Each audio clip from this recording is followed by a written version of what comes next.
Brynjel, my cousin, he came to visit us where we lived during the war.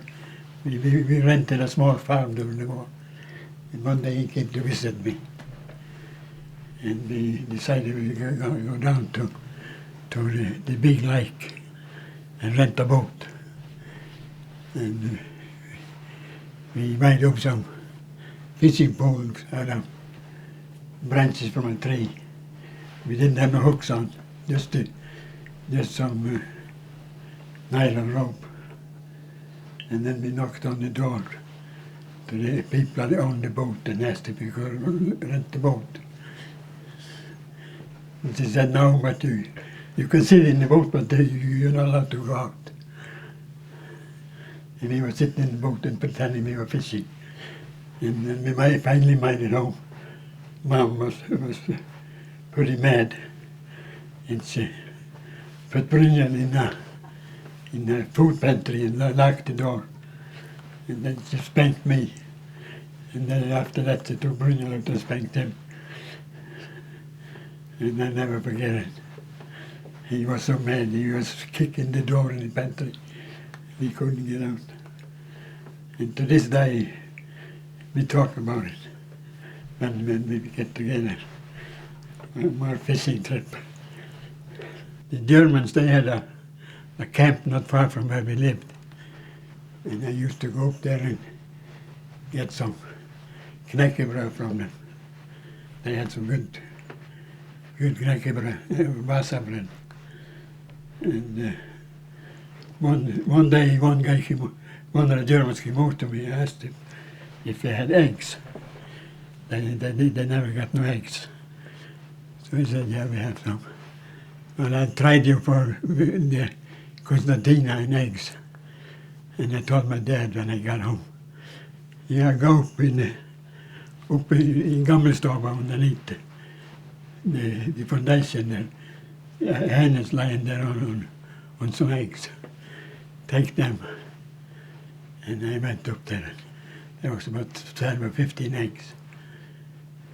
And I don't know how far I had come with them, as far as chickens goes. But I took them in the bag and went over to the camp and I tried it. I got the Constantina. And when I came down the road a little bit, I turned around and I seen them open the shells. And they drank it. I right out of the egg.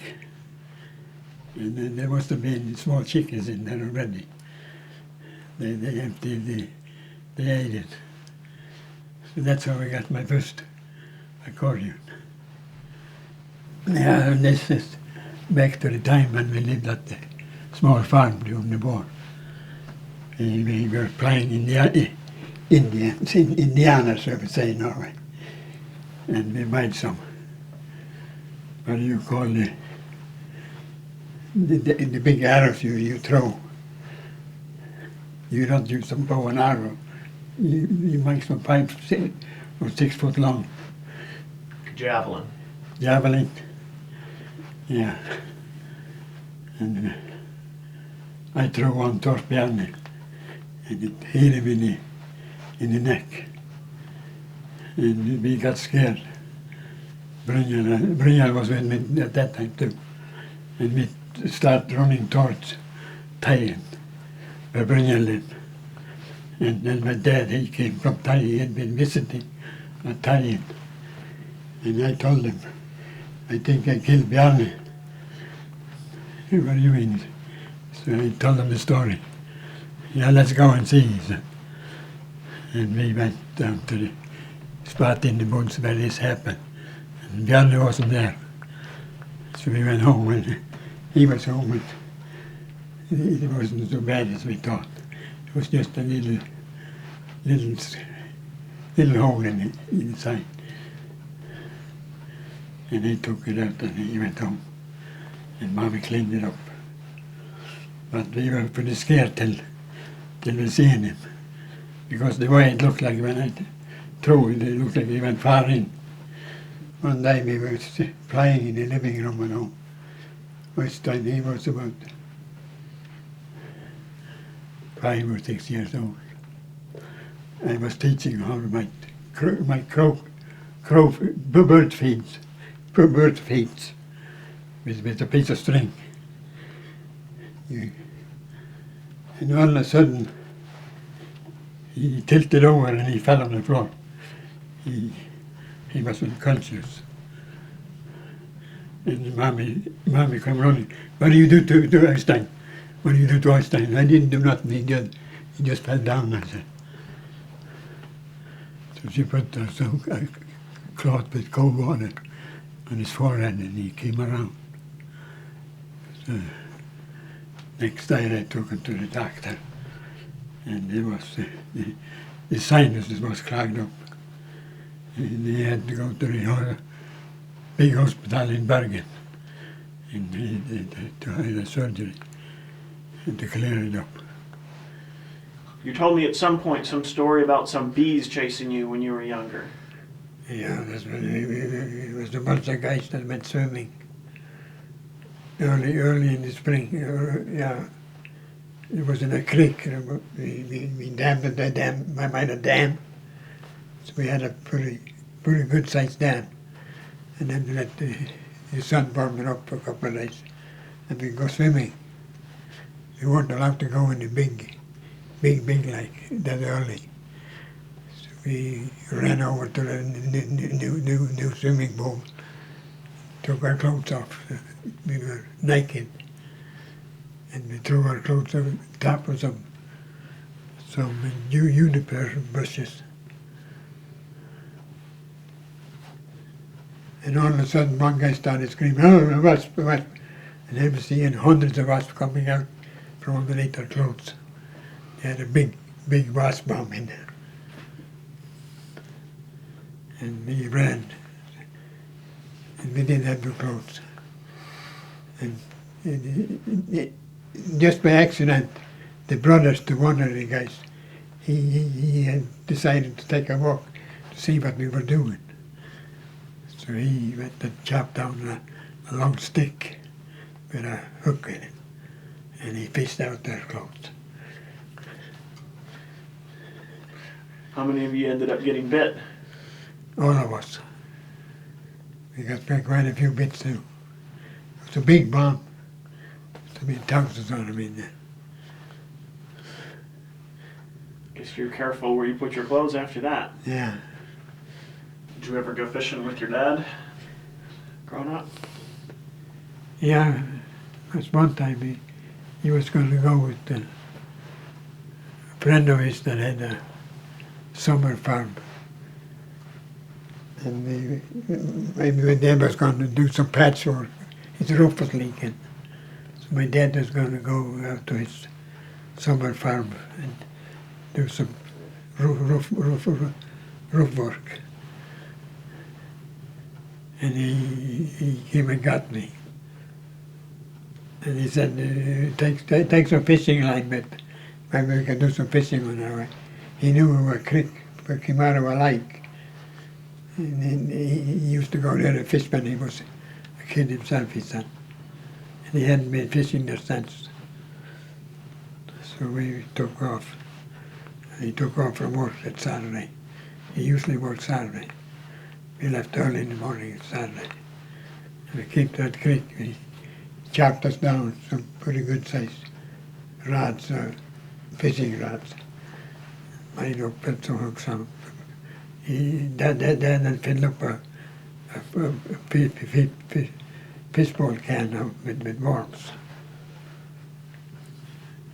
And that's the best fishing I ever done. And no sooner did we drop the worm in, there was a fish on. Nice pan-frying fish. And he had about 10 or 12. And when we came to that summer farm, the owner was there, and his daughter was with him, and she fried up the fish for dinner. And boy, that was one of the best dinners I ever had at that time. What was your mom like growing up? Anything that would surprise me? No, I can't really think of it. She was probably too lean, too nice to us. didn't punish us enough. Boys Town sounded like he was still a good kid. Yeah, I was then he's 7 years younger, and when I was about 12 years old, I worked on the farms up there, and I ended up moving up there when I was through grammar school.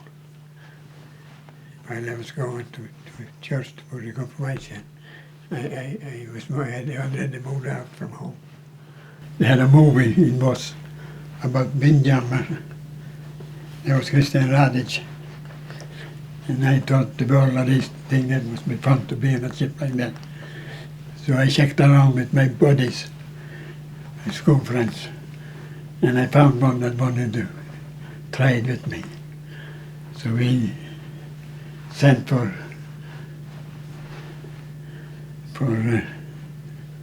papers to fill out and to get on. And we described together all our money savings. We delivered papers, and finally we had enough money, so we could send it in. And this answer came back, we were accepted. And we went to Bergen to go on board the Statsraad. This was in 1953.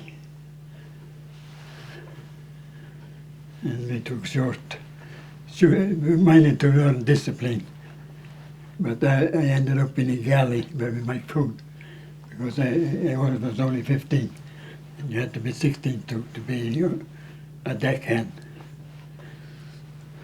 Did you write that in the forms when you first sent what your age was? Yeah, I had to. But the first day we were on board, we were free to do what we wanted. And then there was a rumor going on board that everybody had to climb up to the top of the biggest mast. It was 52 meters. And if you didn't make it to the top and spit in the cupola, you were a chicken. And I waited around for a while. Finally it was my turn, and I made it. And I was shaking in my pants when I was up on the top. But I spit in the cupola, and then I hurried back down again. We were two boys from the school ship that got hired on that same ship. And after each day when we were through with the dishes, we had to hang up all the towels for dishes. So my friend, he went to ask one of the IBs. IB, that's the deck workers, where you could hang up the clothesline. Or you hang it up to the skyhook, he told him. Yeah, so he went back down in the mess room, and he said, where can I find the skyhook? I got to hang up the clothesline for the towels. And I had just read about it, that this was a joke. So I said, I don't know, you have to ask him. So he went over to a motorman from the engine room. Where can I find a skyhook? And everybody started laughing. He didn't know what a skyhook was. It was just a prank that they pulled on the first trip. But I happened to read about it, just not too long before. So I got out of that one. But he heard about it for many days after. When he was going to hook up his skyhook, we were hauling corn from Vancouver in Canada to France and Belgium and Holland. And that trip we had some. On that first trip I went with Brandhanger we had some equipment for United Nations, and it was stored on the deck, not down in the cargo room, because that was full of coal. But they emptied about half of it in Rotterdam in Holland. And we went to Norway and unloaded the equipment to NATO. And then we were going to go to England and fill up with cars after we had unloaded the rest of the coal. And this was in October or November. And there was a terrible storm out in the North Sea. But the captain decided to go anyway. And all of a sudden the cargo shifted, because when they were through taking half of the load in Rotterdam, they didn't put up the divider, and the load shifted, and the boat was listing more and more, and we all had to turn out from our beds and put heavy clothes on and lifesavers, life vests. And 2 ships came up to our assistance. They were sailing behind us in case something should go wrong, if it should take over. And for 48 hours, we weren't allowed to sleep, or we were sitting in the mess room, playing cards and eating. And so all of a sudden the storm quieted down, and we could pick up speed. And the two that had been standby for us, they took off too. But I think that's the scariest episode I went through when I went those years I was out sailing. Oh, we went to, there was down in Indonesia, in a small town called Balikpapan. You go down past Singapore, and then you go back up to British Borneo. And we were unloading, I think we were hauling oil, because it was a tank ship. There was a Varanger, it's a 20,000 ton tank ship. We were hauling oil down to British Borneo. And there was no restaurant or tavern there, but they had what they call speakeasy. They let you in the back door. And somebody, we were in there buying drinks, and somebody squealed to the military police. They came in the back door and we went at the side door and spotted our jeep running. So one guy said, "Let's take the jeep." And I was the last one to hitch onto the back. And the police started shooting. And I had a stripe shot in my arm. So I ended up in the hospital, and the rest of them ended up in jail. So that's how I got a good scar now. We came from British Borneo, and we had gone up to Iran in the Persian Gulf and loaded up. And by the time we got up to the Suez Canal, the British were on their way down with warships to take over the canal again, because that the Egyptian leader, he had claimed that he had taken over. So we came up to Suez, and we were told that, well, we wanted to get some fresh water and fresh supplies of food. We were told to either turn around or keep going. So the captain decided to keep going through the canal and up through the Mediterranean. And about 5 or 6 hours after we went through the canal, the British started the bombing, and they sunk a whole bunch of ships in the middle of the canal.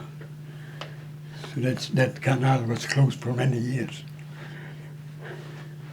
We were one of the last ones to go through it.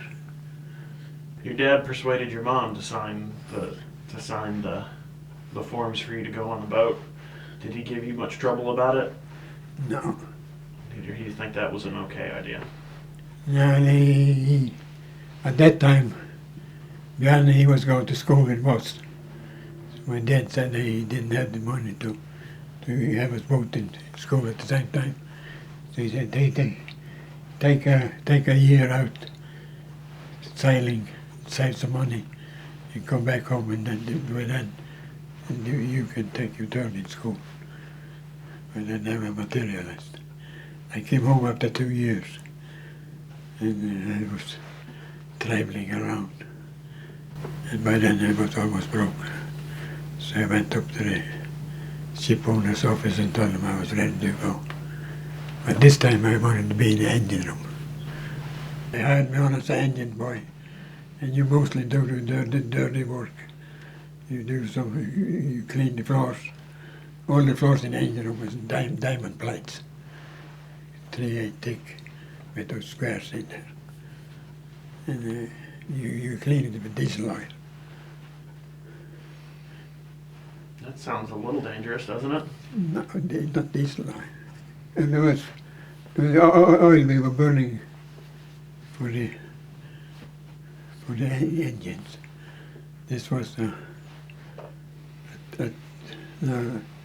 20,000 ton oil ship. Is that where you started fixing things? Yeah. Or helping? Yeah, we was always each time we came to a port, we had to pull one of the pistons and check the piston rings for cracks or wear. Each piston will weigh 2 tons. Sounds like it'd take a lot of time each time you went into port to look at all that. No, we were pretty fast. We were trained for it.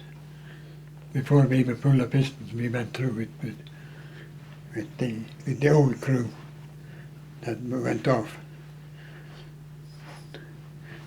So as soon as they came in and anchored up, and they started to unload the oil, we went took those big side covers off. We used pneumatic hammers, off at the plate, and we put a fan in the opening. And I was one of the smallest ones, so they put a plank across, and I was sitting in there holding that big wrench, and I stuck out through the opening, and I put a rope through the hole in the handle, and they put some tension on it, and then one gave it a sledgehammer, boom, boom, to loosen up the piston. And then at the same time there was a crew on the top, take the top cover off, and then there was a hole in the middle of the piston with the 1.5-inch eye bolt.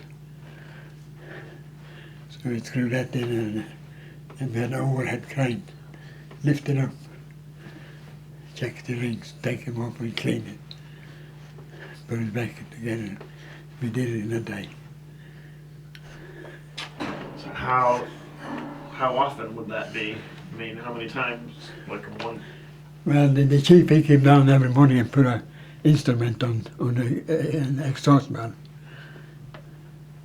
that give you a reading, efficiency. If it was built up too much soot or crud, you would lose power. So every morning he'd come down and take that reading, and he decided from there whether we had to do one piston or 2 pistons. So. What was the average trip length? Well, that oil ship, that was different. The first trip I entered that ship in England, Then we went down to Brunei. Now we went down to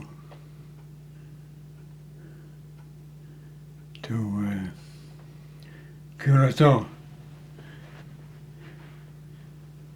That's in the Caribbean. And then we went back up to England with oil from Curacao. And that's when they got a chart. They call it a chart when they to haul oil from the Persian Gulf, Iraq, not Iran, Iraq, and down to Repaal, down to Singapore. And there was 2 trips. It took a couple of months, and then we took one trip to Balikpapan, and that's British Borneo. And then that's when we went back up to Europe. That's when we had to hurry out of the Suez Canal. I was in the Norwegian Navy, and towards the end of my 18 months trip in the Navy, there came a letter from my mom and dad. The mom told me she had a half-brother in Chicago, outside Chicago, and he was wondering if any of the kids would come and work on his farm. So I sent the letter back. I was willing to try it. And that's how I got the ball rolling. I went to the U.S. embassy in Oslo and got the papers and filled everything out. But it took over a year before it went through. And in the meantime, I was working with my dad. For one building we put up a second building for the hotel up at Finse, the highest point on the Bergen-Oslo Railroad. And we were up there in the middle of the summer, and we were pouring concrete. It was in June, and it was starting to snow in the month of June when we were putting up that building. He was always the foreman on the job. There's one entrepreneur. He knew my dad was pretty sharp when it comes to lead people. So he got a hold of my dad. And then they were sitting in the living room and talking, and I came home. And he looked at me, "Take him with you too," he said to my dad. So that was a Sunday afternoon. So that Sunday night we took the train up to Finse. And I was up there till October. Finally I got a letter from the embassy to come in for an interview. When you came to the States, how did you get here once you finally got approval? I took an airplane. I was supposed to have a jet plane, but we only got as far as to Copenhagen. Something went wrong with the jet plane. So I had to take a propeller plane to New York. And then I had to change airport. When you flew into New York on the prop plane, were you in a window? Yeah. What did you think? Did you already? No, it was in the middle of the night. Oh. Because it was out, but it was about 6 or 8 hours late. So then you switched planes, or? Yeah, there was a stewardess that took me in a taxi from one airport to the other.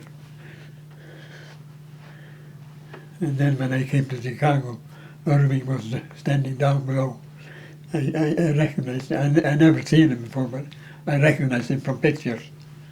So I waved him, and he waved back. And he took me into his father's place on Belden Avenue, and there was Kari. No, Kari was there already? Yeah. What was she doing there? She had left. She went over there a year before me. She was working as a nurse's aide at the Norwegian American Hospital. How long did she do that? She was there for a couple of years. Then she went back to Norway? Yeah. Was her English pretty good before she came to do that? No. But she picked up pretty much when she was there.